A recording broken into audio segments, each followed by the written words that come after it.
அண்மை செய்தியை பார்த்துக் கொண்டிருக்கிறோம். பால் கலப்பட விவகாரத்தில் சிபிஐ விசாரணை கோரி சென்னை உயர்நீதிமன்றத்தில் மனு தாக்கல் செய்யப்பட்டுள்ளது. வழக்கறிஞர் சூரிய பிரகாசம் என்பவர் மனு தாக்கல் செய்ததை அடுத்து இது தொடர்பான வழக்கு அடுத்த வாரம் விசாரணைக்கு வருகிறது.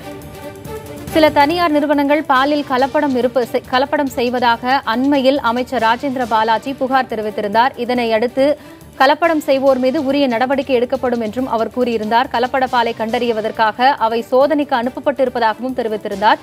இத்தகைய ஒரு சூழ்நிலையில் பால் கலப்பட விவகாரத்தில் சிபிஐ விசாரணை கோரி வழக்கறிஞர் சூரிய பிரகாசம் என்பவர் மனு தாக்கல் செய்திருக்கிறார்.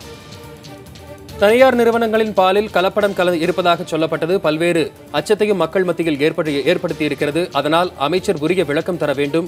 இது தொடர்பாக என்ன நடக்கிறது, இதற்கான விசாரணை எந்த அளவில் இருக்கிறது போன்றவற்றை முழுமையாக வெளிப்படுத்த வேண்டும் என்று பல்வேறு தரப்பிலிருந்தும் கோரிக்கை விடுக்கப்பட்டிருந்தது. அப்போதுதான் பால் ஆய்வுக்காக புனேவுக்கு அனுப்பப்பட்டிருந்தது. அங்கு இருக்கின்ற தொழிற்சாலைகள் ஆய்வு செய்வதற்காக அமைச்சர் உரிய விளக்கத்தை தர வேண்டும் என்று பல்வேறு தரப்பிலிருந்தும் கேள்விகள் முன்வைக்கப்பட்டிருந்தன. அந்த சமயத்தில் சில தனியார் நிறுவன பால் நிறுவனங்கள் எல்லாம் தங்கள் பாலில் கலப்படம் இல்லை என்றும் கூட வெளியில் தெரிவித்திருந்தார்கள்.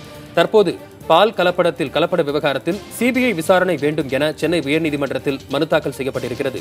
வழக்கறிஞர் சூரிய பிரகாசம் இந்த மனுவை தாக்கல் செய்திருக்கிறார். அடுத்த வாரம் இந்த மனு விசாரணைக்கு வரவிருக்கிறது.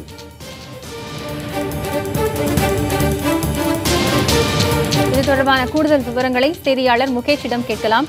முகேஷ், தற்பொழுது பால் கலப்பட விவகாரம் தொடர்பாக சிபிஐ விசாரணை கோரி மனு தாக்கல் செய்யப்பட்டிருக்கிறது. இதனுடைய விவரங்கள் என்ன? இந்த மனுவில் என்னென்ன விஷயங்கள் எல்லாம் குறிப்பிடப்பட்டிருக்கிறது? காயத்ரி, இந்த வழக்கு தொடரப்பட்டது பார்த்தீங்கன்னா பொதுநல வழக்காக தொடரப்பட்டுள்ளது. இதுல வந்து வழக்கறிஞர் சூரிய பிரகாசம் என்பது இந்த வழக்கை தொடர்ந்திருக்காரு. அதாவது தனியார் நிறுவனோட பாலில் வந்து கலப்படம் இருக்கிறது உண்மைதான் அப்படின்னு சொல்லிட்டு பால்வளத்துறை அமைச்சர் வந்து பேட்டி அளித்திருந்தாரு. இது வந்து தமிழக அரசு இது போன்ற அறிவிப்பை வெளியிட்டு இருப்பதும் அதை தடுக்காமல் இவ்வளவு காலமாக மௌனமாக இருப்பதும் வந்து அதிர்ச்சி அளிக்குது. அதே நேரத்தில் வந்து பால் கெடாமல் இருப்பதற்காக ஹைட்ரஜன் பெராக்சைடு மற்றும் குளோரின் கலக்கப்படுவது வெளிச்சத்திற்கு வந்தாலும் அதை தடுப்பதற்கும் தமிழக அரசு எவ்வித நடவடிக்கையும் இல்லை. பால் என்பது மனித வாழ்க்கையில் முக்கியமான உணவுப் பொருளாக அமைந்துள்ளது. அந்த பால் வந்து எந்தவித கலப்படமும் இல்லாமல் உரிய முறையில் மக்களுக்கு கிடைக்க வேண்டியதை வந்து அரசு உறுதி செய்யணும். அதை தடுக்காத அரசு மீது நடவடிக்கை எடுக்க வேண்டும். இந்த கலப்பட பால் விவகாரத்தில் ஈடுபட்ட தனியார் நிறுவனங்களாக இருந்தாலும் சரி, அரசாக இருந்தாலும் சரி, அவர்கள் மீது நடவடிக்கை எடுக்கும் வகையில மாநில அரசு அதிகாரிகள் அடங்காத சிபிஐ அமைப்பாக, அதாவது தன்னிச்சையான அமைப்பா என்ற சிபிஐ அமைப்பு விசாரணைக்கு உத்தரவிட வேண்டும் என்று தனது மனுவில் குறிப்பிட்டுள்ளார்.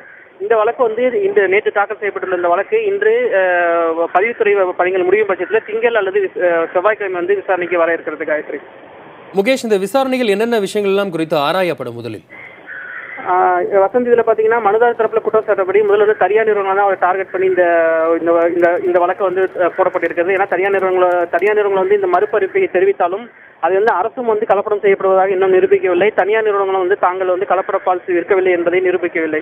எனவே அரசு தரப்பிலும் தனியார் பால் நிறுவனங்கள் தரப்பிலும் வந்து இது தங்கள் பால் வந்து கலப்படமற்ற பால் என்பதை நிரூபிப்பதற்கும் தனியார் பாலாக இருந்தாலும் சரி, அரசு வழங்கும் ஆவின் பாலாக இருந்தாலும் சரி, சுத்தமான பால் தான் மக்களுக்கு வழங்கப்படுகிறது என்பதை உறுதி செய்ய வேண்டும் என்று மனுதாரரான சூரிய பிரகாசம் வந்து கோரிக்கை வைக்க உள்ளார்.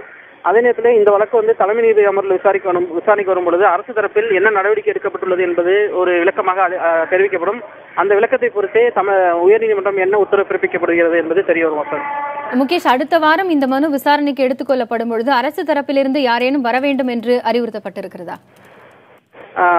அரசு தரப்புல வந்து இந்த மனுதாரர் தொடர்ந்த வழக்கு தொடர்பான மனுவோட நகல் மட்டும் கொடுக்கப்பட்டிருக்கிறது. இது தொடர்பாக பால்வளத்துறையிடம் கால்நடை பராமரிப்பு துறையிடமும் வந்து அரசு வழக்கறிஞர் வந்து அரசு அதிகாரிகள் மூலமாக விளக்கம் பெறுவாங்க. அந்த பெற்ற விளக்கத்தை எழுத்துப்பூர்வமாகவோ அல்லது வாய்மொழியாகவோ நீதிமன்றத்தில் வழக்கு விசாரணைக்கு வரும்பொழுது அரசு தரப்பில் அரசு தலைமை வழக்கறிஞர்களோ அல்லது கூடுதல் வழக்கறிஞர்களோ ஆஜராகி தெரிவிப்பார்கள். அதனை நீதிமன்றம் ஏற்கும் பட்சத்தில் இந்த வழக்கு வந்து முடித்து வைக்கப்படும். அல்லது திருப்தி அடையாத பட்சத்தில் அரசு வந்து விரிவான பதில் மனு தாக்கல் செய்வதற்காகவோ அல்லது வந்து ஒரு இடைக்கால அறிக்கை விசாரணை முடியும் வரை ஒரு இடைக்கால அறிக்கை தாக்கல் செய்வதற்காகவோ உத்தரவிடப்படலாம். காயத்ரி.